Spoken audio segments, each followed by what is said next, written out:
Yes, live, good. Okay, hello, welcome to a bit of meditation. I meditate a couple of times, well, a few times during the day, and this is just the one I do on Instagram Live. If you're used to meditating, great. Just hang on for about 5 minutes while I just explain what I do for people who are not used to meditating. Because meditation is one of those things that's talked about a lot, but there seems to be a lack of, well, people just seem to say, how do you actually do that? I mean, I know what it is in theory, but what do you actually do? So there's lots of different types of meditation. So I'll just tell you what I do. And for me, it kind of starts off with why I would meditate at all in the first place. So what I'm trying to do when I meditate is go to a place inside myself, or connect, probably is a better way of saying it, connect with the part of myself that I'm somewhat familiar with because I go there every night. And not when I'm dreaming, the bit after dreaming, when I kind of fall at the bottom of dreaming into the deep dreamless sleep, where there's nothing to speak of really. I'm not thinking about anything that I can remember. There's no me. There's no me in the way that I know myself. No body, no country, no house, nothing. It's kind of like death. But I love going to sleep. Most people do. And when I wake up in the morning, I feel refreshed. So somewhere, some part of me knows that that is a good place. So that's kind of where I'm heading. This deep, mysterious place beyond my thinking, all the things that I think are important. It's beyond that, or under that, or deeper than that. I mean, it's probably not a spatial thing. It's not under, over, behind, or anywhere except just here. So, so I go there when I'm asleep, but that's unconsciously. So meditation is going there consciously, and to do that, I can't seem to get there with my mind. So I have to make a little arrangement with my mind and say, do you mind like just not thinking for the next 15 minutes? Because I kind of have to part the curtains of my mind to enter this place. So my mind is like fully into the idea. It's like, yeah, I love meditating. It's great. I love the idea of being a meditator. I love everything about it. It's fantastic. So that's great. My mind is all enthusiastic about it. But it's very difficult for my mind to do that, to not think for 15 minutes. It'd be a bit like asking my body not to breathe for 15 minutes.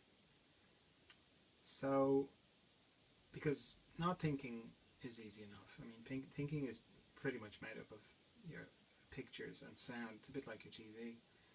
So you just turn off the pictures and you turn off the sound. Whatever the sound is, your voice, someone else's voice, conversations in your head, doesn't make any difference. So you can do that pretty easy, and as soon as you do that, you're there, you're in that place. You may not feel like it, but you are. But it's very hard to maintain that state of not thinking, because your mind is just used to thinking. It thinks all day long. My mind does anyway. Thinks all day long. It's been thinking for as long as I can remember. So it'll just habitually, it won't want to, it won't mean to. It's not trying to sabotage you. It's not trying to do anything. It's just in its nature to think, and it's what you do it's what it does all the time. So it's understandable. I'm sort of pointing all that out to you because it's easy to get the feeling that meditation, I'm supposed to be like really calm and nothing going on and peaceful and beautiful. That's not my experience of meditation at all, and I think it sort of makes it very difficult if you're starting out, if you have that idea, because the intention of meditation is to go to that place. My intention when I'm meditating is to go to that place. But the practice of it is continually returning to not thinking. So I'll start off and I'll be, turn off the pictures, turn off the sound, and it's great. And then after a certain period of time, I will realize that I've been thinking. And I'll go, oh, right, I'm thinking. And I'll bring it back, turn off the pictures, turn off the sound, and then certain period of time will pass and I'll realize I'm thinking. I'll turn off the sound, turn off the pictures, come back. And that's it, that's meditation. It's not very exciting. It's kind of boring to my mind. It's like, oh God, I was having such an interesting thought. That's such a great thought. Could I not keep going on this train of thought? It's so interesting. It's like, oh, do you remember we said we're going to meditate for 15 minutes? Oh, yeah, right, okay, fine. Turn off the pictures, turn off the sound, just keep on coming back. That's meditation. And you might go, well, what's the point of that? Like, I could just sit here thinking. I'm just basically thinking. But it's different. There's two things at work. One, you've made the time. You've taken 15 minutes. You've sort of said, I'm going to take this 15 minutes and I'm going to meditate. I'm going to focus. I'm going to take 15 minutes out of this 16 to 18 hours that I'm awake, whatever length of time you're awake. Out of that, I'm going to take 15 minutes to focus on something that's deeper, that I feel is more real. That's powerful. And then the fact that you continually keep bringing your mind back to not thinking, that's very powerful. Because, you know, if you're very involved in a train of thought, particularly if it's personal, maybe you're a little bit worked up about it, or you've got feelings about it, as soon as you realize you're thinking and go, oh, that's right, I'm meditating, you've distanced yourself from what you were just thinking about. The instant before you realized you were thinking, you were fully in it, and you were almost like, these thoughts are me, I am these thoughts. And then you suddenly realize you're thinking, and you're like, oh, that's right, I'm meditating. You've distanced yourself, because if you're observing that you're thinking, well, then you can't be those thoughts and feelings that a second ago you were fully sure were you. And the fact that you do that repeatedly, that's powerful. And that has a cumulative effect. It sort of brings the mystery, this deep place, up closer to the surface, and it kind of erodes that strong sense of identification with your thoughts. And that's without, you don't have to do anything other than what I'm saying, and that will happen over time. Because in the space of 15 minutes, I might have to return to not thinking, I don't know, 200, 300, 400 times. Doesn't matter. Doesn't matter how many times I have to do it, and that doesn't bother me at all. And it's not like I think, oh God, I'm terrible at meditation. I just keep thinking all the time. Or I've heard people say things like, no, meditation's not my thing. I've got a very busy mind. Everyone's got a busy mind. It's the nature of your mind is to be busy, it's just, once you understand that it's this process over and over and over again, and that it's, like I was saying, my mind is really enthusiastic about meditation, that wears off pretty quick. As soon as I actually start meditating, it's like, oh God, this is so boring. My mind is thinking that. But that's all part of it. It's all fine. Anytime you hear a little voice in your head commenting on how well you're doing at your meditation, or yeah, I'm really still now, I can really feel it, that's your mind. You're thinking again. And that's fine. So if you don't get annoyed about that or frustrated about that and don't add to that, then you do as little thinking as possible. So as well as all that thinking stuff, not thinking stuff that I'm doing, I'm scanning my body for tension. I have a system, because it's a bit vague and soupy and black in there without a system. So I go from my head down to my feet and back up again. And anywhere I find tension, I let it go with my out breath usually. Because this might sound funny, but it's easy to forget to breathe when you're meditating, because there's so much to do in this thing of not doing that you can kind of tighten up a little bit. So breathing is good, and it's very helpful for letting go of the tension. The out breath is a very natural way to do it. And I pay particular attention to anywhere in my body that goes across, because mostly my body is gone like this, but, head to toe, but anywhere that goes across, it's a place where tension can build up. Forms a corner. It's a bit like a log in a stream. The sediment of tension can just build up in it.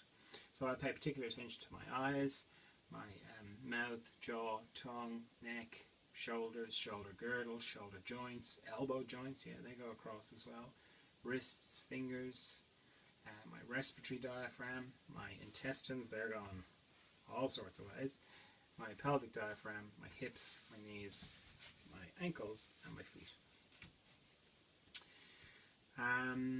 So I set a timer because I don't want to be thinking about how much time has passed. Because I know from experience, if I don't set a timer, I'll be in there going, is it 15 minutes yet? Yeah, it's definitely 15 minutes.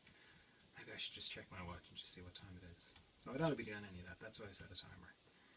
If you're new to meditation, 15 minutes is a long time. It can be a long time. It can feel like an awful long time. So maybe set your own timer for 5 minutes and then just do that 3 times. Okay, can't think of anything else to tell you. Make sure and sit up. Don't try and do this lying down. It's too hard. Too hard not to fall asleep. Okay, so I'm going to set my timer. Off we go into the mystery.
Thanks for meditating with me, and see you tomorrow for some more. Okay, bye-bye.